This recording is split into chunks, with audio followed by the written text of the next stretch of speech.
안녕하세요. 저는 성경 속에 감춰져 있는 하나님의 비밀이 되신 예수 그리스도에 관한 신비의 말씀을 전하는 영마루입니다. 오늘은 신약 성경 요한복음 7장 38절 말씀을 시작하여 요한복음 7장 39절 말씀 속에 기록되어 있는 배에서 생수의 강이 흐른 날이라는 제목의 말씀을 통하여 성령 하나님께서 우리에게 가르쳐 주시는 말씀의 깨달음에 은혜를 받고자 합니다. 그럼 오늘 본문 말씀을 열도록 하겠습니다. 나를 믿는 자는 성경에 이른과 같이 그 배에서 생수의 강이 흘러나리라 하시니, 이 말씀은 예수님께서 요한복음 7장 37절에 보면은 명절 끝날 곧 큰 날에 예수께서 서서 외쳐 가라사대 누구든지 목마르거든 내게로 와서 마시라, 이 말씀을 하신 이후에 오늘 본문 말씀을 우리들에게 해주신 것입니다. 명절 끝날이라고 하시는데, 이때에 우리가 예수님이 어떤 유대인들이 지키는 절기가 어떤 절기였는지 이런 것은 우리가 생각할 필요가 없습니다. 왜? 성경에 보면은 명절 끝날이라고만 기록이 되어 있지 그 명절이 어떤 절기인지는 성경이 우리에게 기록을 하지 않았다는 것입니다. 예수님이 지금 이 말씀을 하신 것은 예수님 자신에 관하여 말씀하신 것이 아니고, 예수님이 돌아가셨다가 무덤 속에서 성령 세례를 받고 이 땅에 다시 오셨을 때 성령의 역사가 일어날 일을 예수님께서 그림자로 미리 말씀해 주시는 것입니다.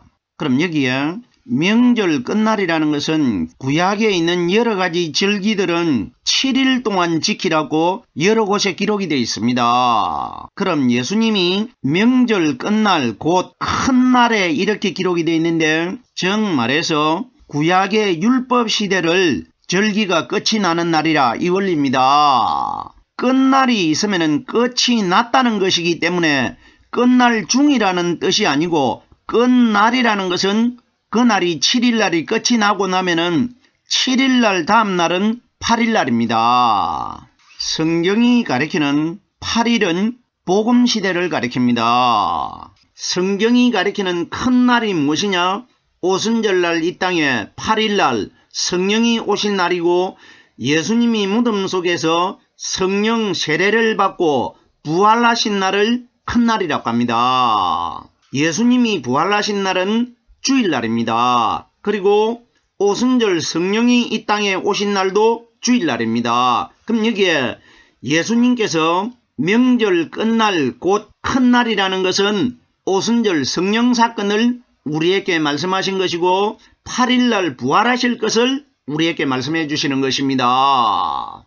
자, 그러면은 오늘 7장 38절 9절 속에 기록되어 있는 단어 하나하나를 이 땅에 오실 성령님과 우리들과 어떤 관계를 가지고 있는지를 말씀을 영적으로 풀어보겠습니다.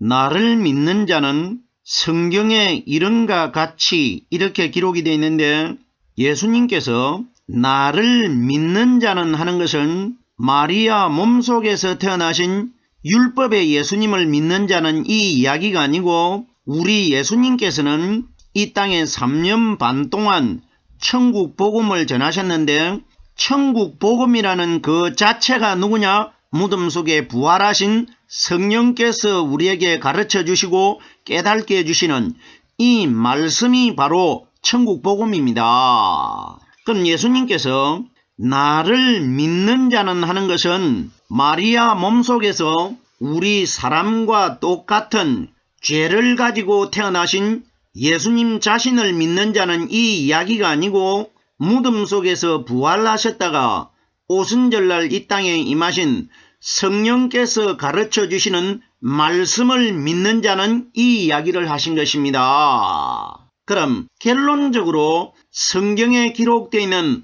하나님의 말씀을 믿는 자는 이 원리인 것입니다.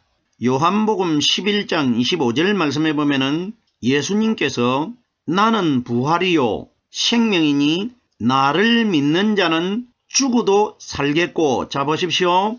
나는 부활이요 생명이니 하는데 부활하신 분을 가리킨 것이지 죽은 예수님 자신을 가리킨 것이 아닙니다. 나는 부활이요 생명이니 하는 것은 무덤 속에서 성령 세례를 받고 다시 부활을 할 텐데 부활한 성령이 너희에게 가르쳐 주시는 이 말씀이 너희에게 마지막 날 생명이 될 것이라, 이걸 말씀해 주신 것입니다. 자 보세요. 나를 믿는 자는 죽어도 살겠고 하는 것은 율법에 예수님을 믿는 자가 죽어도 사는 것이 아니라 그분은 돌아가셨습니다. 그럼 우리는 죽어도 살기 위해서는 죽었다가 살아나신 분, 부활하신 성령 그리스도의 말씀을 가진 자들이라 나야 마지막 날 내가 육신은 무덤 속에 장사되어 있어도 다시 살아날 것이라, 이 원리를 우리에게 말씀해 주신 것입니다. 그럼 여기에 나를 믿는 자는 하는데 결론적으로 한마디로 요약을 하면은 성경에 기록되어 있는 하나님 말씀을 성령을 통해서 깨달는 자는 이 말입니다. 이걸 우리에게 말씀해 주신 것입니다. 자 보세요. 나를 믿는 자는 성경의 이름과 같이, 성경이 이른다는 것은 어떤 성경에 이 말씀이 어디에 기록되어 있다 이런 원리가 아니고, 성경 전체에 기록되어 있는 말씀은 예수님을 믿을 수 있도록 기록되어 있는 겁니다. 그러면은 신구약 성경 전체에 기록되어 있는 이 말씀 전체를 깨닫고 믿는 것이 예수님을 믿는 자들이고 하나님을 믿는 자들이라 말입니다. 이것이 성경의 이름과 같이 이렇게 기록되어 있습니다. 성경의 이름과 같이 그 배에서 생수의 강이 흘러나리라 하시니, 배는 사람의 마음을 가리킵니다. 그러면은 성령이 내 마음속에 들어오셔가지고 말씀이 끊임없이 솟아오르는 샘물처럼 깨달아지기 시작하면은 내 마음속에 깨달았던 생명의 말씀이 세상 사람들에게 내 입술로 통해가지고 복음으로 전파되는 원리를 그 배에서 생수의 강이 흘러나리라. 강이라는 것은 말씀이 사람의 마음속에 갖추어져 있기 때문에, 가두어져 있기 때문에 이걸 강물이라고 합니다. 그러면 말씀이 연속적으로 끊임없이 깨달아지는 사람이 그 사람의 입술로 통해 가지고 물의 말씀이 세상으로 복음으로 흘러나갈 것이라, 이 원리를 예수님이 말씀해 주신 것입니다. 계속해서 다음 구절을 보겠습니다. 7장 39절입니다. 이는 그를 믿는 자의 받을 성령을 가리켜 말씀하신 것이라. 예수께서 아직 영광을 받지 못하신 고로 성령이 아직 저희에게 계시지 아니하더라. 제가 서두에 오순절 성령 사건이라는 것을 미리 말씀을 드렸습니다. 정확하게 요한복음 7장 37절에서 39절에 기록되어 있는 말씀은 오순절 성령 사건입니다. 이는 하는데 예수님이 말씀하시는 이는이 무엇이냐? 생수를 가리킵니다. 내가 생수를 주리라고 했기 때문에 이는 하는 것은 예수님이 말씀하시는 이것은 생수 이야기, 오순절날 임하실 성령님의 이야기라, 이 원리입니다. 자 보세요. 그를 믿는 자의, 그라는 것은 미래를 가리킵니다. 그를 하는 것은 장차 오실 성령님을 그라고 합니다. 만약에 마리아 몸속에서 태어나신 죄를 짊어지고 계시는 율법의 예수님을 믿으면은 성령을 받게 되는 것이면은, 나를 믿으면 이렇게 말씀하셔야 되는데, 그를 믿는 자라는 것은 지금 눈앞에 말씀을 하시는 육신을 가지신 예수님을 가리킨 것이 아니고, 내가 3년 반 이후에 무덤 속에서 성령 세례를 받고 오순절날 너희에게 다시 올 테니까 그를 믿으라 이겁니다. 결론적으로 성령께서 가르쳐 주시는 말씀을 믿으라 이걸 그를 이렇게 말씀하신 것입니다. 그럼 결론적으로 오순절날 임하신 성령께서 가르쳐 주시는 말씀을 믿는 자라 이 말입니다. 이는 그를 믿는 자의 받을 성령을 가리켜 말씀하신 것이라. 우리들이 성령을 받는다고 기록이 되어 있는데 그럼 보세요. 이 세상에서 정말 성령을 받은 사람들이 있습니까? 받는다고 하는데 제가 말씀드리는 것은 예수님께서 이 땅에 오셔가지고 내가 너희들에게 내 성령을 나눠주겠다 하면서 성령을 어떤 불덩어리를 사람들에게 나눠주신 적이 있습니까? 없질 않습니까? 그럼 보세요. 받을 성령을 가리켜 말씀하신 것이라. 성경이 가리키는 성령이 뭐냐? 오순절날 이 땅에 임하신 성령께서 성경에 기록되어 있는 이 말씀을 깨닫게 해주십니다. 이것이 바로 성령입니다. 자 보세요. 성경 속에서 성령을 받은 사람들을 가장 우리들이 명확하고도 선명하게 깨달을 수 있는 분류가 누구냐? 오순절날 예루살렘에서 마가 요한의 다락방에서 120명이 성령을 받습니다. 우리들이 거기에 말씀에 기록되어 있는 대로 보면은 정말 예수님이 성령을 가지고 오셔가지고 제자들에게 성령을 나눠주신 그런 내용은 기록이 되어 있질 않습니다. 그럼 보세요. 사도행전 2장 4절에 보면은 제자 120명이 성령을 받은 내용이 어떻게 기록이 되어 있느냐? 저희가 다 성령의 충만함을 받고 성령이 말하게 하심을 따라 다른 방언으로 말하기 시작하더라. 자 보세요. 여기에 특이한 점이 뭐냐? 성령이 말하게 하심을 따라 다른 방언으로 말하더라. 말이라는 단어가 두 번이 중복되어서 기록이 되어 있습니다. 그럼 우리들에게 무엇을 가리키느냐? 성령은 바로 성경에 기록되어 있는 이 말씀이라는 것입니다. 그럼 보세요. 받을 성령을 가리켜 말씀하신 것이라. 말씀이 성령이고 성령이 말씀이라는 것입니다. 정확하게 우리가 이 원리를 깨달아야 됩니다. 자 보세요.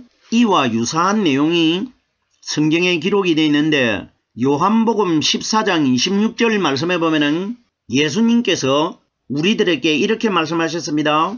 보혜사 곧 아버지께서 내 이름으로 보내실 성령 그가 너희에게 모든 것을 가르쳐 주시고 내가 너희에게 말한 모든 것을 생각나게 하리라. 말한 것을 생각나게 한다. 그럼 성령은 이 땅에 오신 이유가 뭐냐? 성경에 기록되어 있는 이 말씀을 우리에게 생각나게 해주시고 가르쳐 주시기 위하여 오셨다. 그럼 결론적으로 받을 성령을 가리킨 것이라. 오순절날 제자 120명이 불에 해같이 갈라지는 성령을 받았다는 것은 바로 성령께서 우리에게 가르쳐 주시는 말씀을 받았다는 뜻입니다.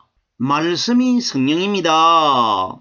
성령을 가리켜 말씀하신 것이라. 말씀이 성령입니다. 자 보십시오. 우리 예수님께서 이 땅에 오셔가지고 요한복음 18장 37절 말씀해 보면은 본디오 빌라도가 예수님을 가리켜 네가 왕이냐 이렇게 물으니까 예수님께서 내가 왕이니라 이렇게 말해줍니다. 본디오 빌라도가 예수님에게 네가 그러면 유대인의 왕이냐 이렇게 물었기 때문에 예수님이 왕이라고 말씀하신 것입니다. 근데 보세요. 예수님이 신문을 받는 그 예루살렘에는 이미 헤롯이라는 사람이 왕으로 세워져 있습니다. 근데 보세요. 그럼 왕이신 예수님이 결박이 돼가지고 꼼짝도 못하는 상태로 본디오 빌라도에게 신문을 받고 있는데 그 사람이 어떻게 왕이 됩니까? 자 보세요. 육신을 가진 사람인 본디오 빌라도는 육신적인 질문, 이 예루살렘에 유다 지파가 속해 있는 이 유대인들의 왕이냐? 이걸 빌라도는 예수님에게 질문한 것이고, 대답을 하신 예수님은 육적인 대답이 아니시고 영적인 대답을 하신 것입니다. 네 앞에 지금 신문을 받고 있는 나 예수는 이 세상의 왕이 아니고, 내가 너에게 신문을 받고 나면은 너가 나를 십자가에 달라고 내줄 것인데, 내가 십자가에 달렸다가 무덤 속에 장사가 됐다가 3일날 부활을 했다가 오순절날 이 땅에 내가 다시 올 것인데, 그때부터 사람의 마음속에 말씀으로 들어가 가지고 그 사람을 다스리고 통치하는 내가 왕이 될 것이라. 이걸 예수님이 말씀해 주신 것입니다. 자, 보세요. 요한복음 18장 37절에 예수님께서 빌라도에게 어떤 말을 했느냐? 내가 이를 위하여 났으면, 이가 뭡니까? 왕이 되기 위하여 태어났다 이겁니다. 마리아 몸속에서 태어나신 율법의 예수님은 유대인의 왕이 되기 위해서, 왕은 머리에 기름 부음을 받아야 왕이 되기 때문에 예수님이 마리아 몸속에서 태어나셨을 때는 실제적으로는 머리에 기름 부음을 받지 않았는데 33살에 무덤 속에서 성령 기름 부음을 받지 않습니까? 그럼 보세요. 내가 이를 위하여 났다는 것은 내가 유대인의 왕이 되기 위하여 마리아 몸속에서 태어났다 이 원리입니다. 내가 이를 위하여 났으며 이를 위하여 세상에 왔나니, 세상에 왔다는 것은 율법의 예수님이 무덤 속에서 성령 세례를 받고 기름 부음을 받은 유대인의 왕이 되기 위하여 이 세상에 하나님으로부터 사람으로 보내심을 받았다 이 원리입니다. 자, 보세요. 곧 진리에 대하여 증거하려 함이라. 보십시오. 신문을 받고 있는 예수님은 오순절날 이 땅에 임하실 진리의 성령의 그림자로 오셔가지고 성령의 왕이 되기 위하여, 유대인의 왕이 되기 위하여 3년 반 동안 그림자 역할을 할 것이라. 이걸 말씀해 주신 것입니다. 자, 그러면은 받을 성령을 가리켜 말씀하신 것이라. 이 말씀을 하시는 예수님 자신은 성령이 아니라는 것을 정확하게 우리에게 밝히고 있단 말입니다. 실제적으로는 예수님이 성령이시고 하나님이 맞지만은 성경에 기록된 대로 우리가 과정을 깨달으면은 우리 예수님은 아직까지 무덤 속에서 성령 세례를 받지 않았기 때문에 유대인의 왕의 성령이 될 수가 없는 겁니다. 이건 어디까지나 상징입니다. 우리 예수님은 근본적으로 성령이십니다. 계속해서 다음 소절을 보겠습니다. 예수께서 아직 영광을 받지 못하신 고로, 자 보세요. 예수가 아직 영광을 받지 못했다는 것은 예수님이 아직까지 성령으로 거듭나지 못했다 이 원리입니다. 자 보세요. 성경이 가리키는 영광이 뭡니까? 영광. 우리들이 영광을 어떻게 생각합니까?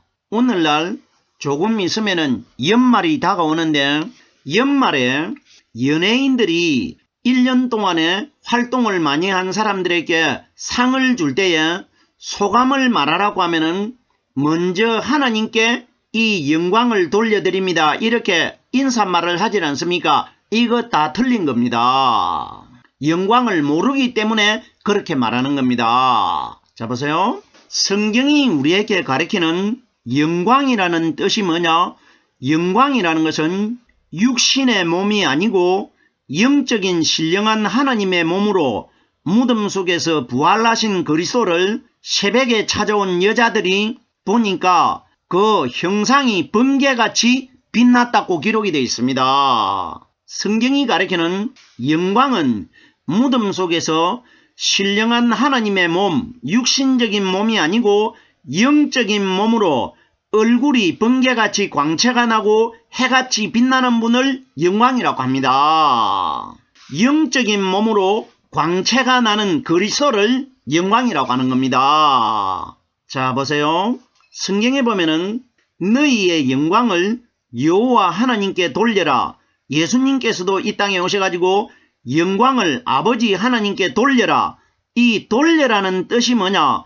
아담이 죄를 짓고 쫓겨나와가지고 이 세상의 사람들은 아담의 후손들 아닙니까? 그러면 아담의 후손이 쫓겨놓은 후손들이 이 땅에서 무덤 속에서 영광의 성령 세례를 받고 부활하신 오순절날 이 땅에 임하신 성령께서 가르쳐 주시고 깨닫게 해주시는 이 말씀을 가진 사람들이 쫓겨나왔던 에덴 동산으로 이 세상에서 다시 돌아 들어갈 것이라, 이걸 영광을 하나님께 돌리는 것입니다. 결론이 뭡니까?